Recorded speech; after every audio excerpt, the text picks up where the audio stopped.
One of the great benefits of owning an EasyLint fabric shaver is that this is not a throwaway product. When you purchase an EasyLint from us, regardless if it's a used EasyLint off of eBay or a brand new one off of our EasyLint.com website, you also get a nifty little brush that you're going to be using to clean your lint collector as well as the inside of your EasyLint.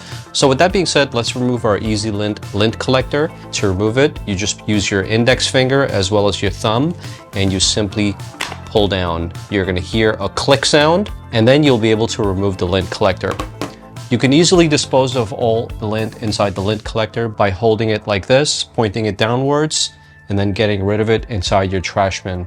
Now, if you wanted to go an extra step, you can open up your little Ziploc bag that contains the brush, and then just brush it along, get rid of all the little lint that's stuck all around the areas. The inside of the EasyLint is another place that I would definitely clean up. So around these areas as well as this area is another great area that I would like to clean up.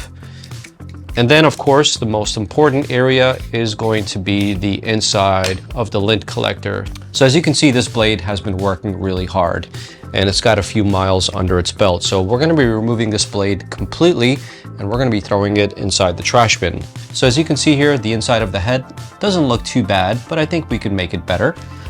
So we're going to use our handy dandy little brush and we're just going to brush all along the insides and we're going to get that really nice and clean.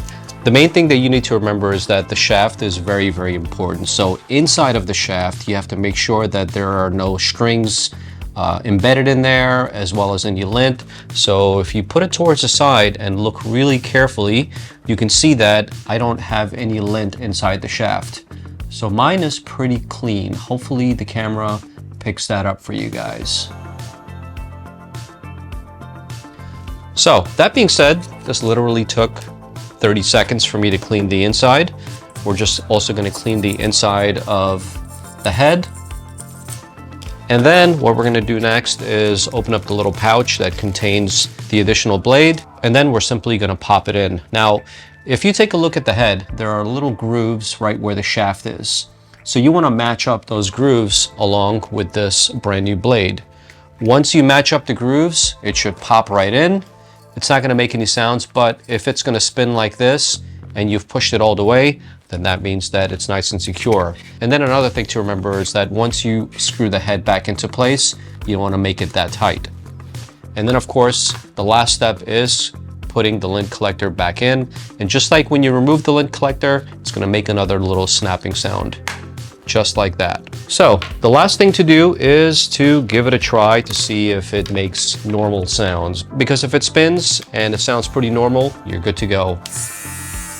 That's pretty normal. So if you shake it around a little bit and it's still working, that means you've done a pretty good job cleaning your EasyLint. If you want to see more tips and tricks like this, or you want to purchase your own EasyLint, there's a link down below to EasyLint.com.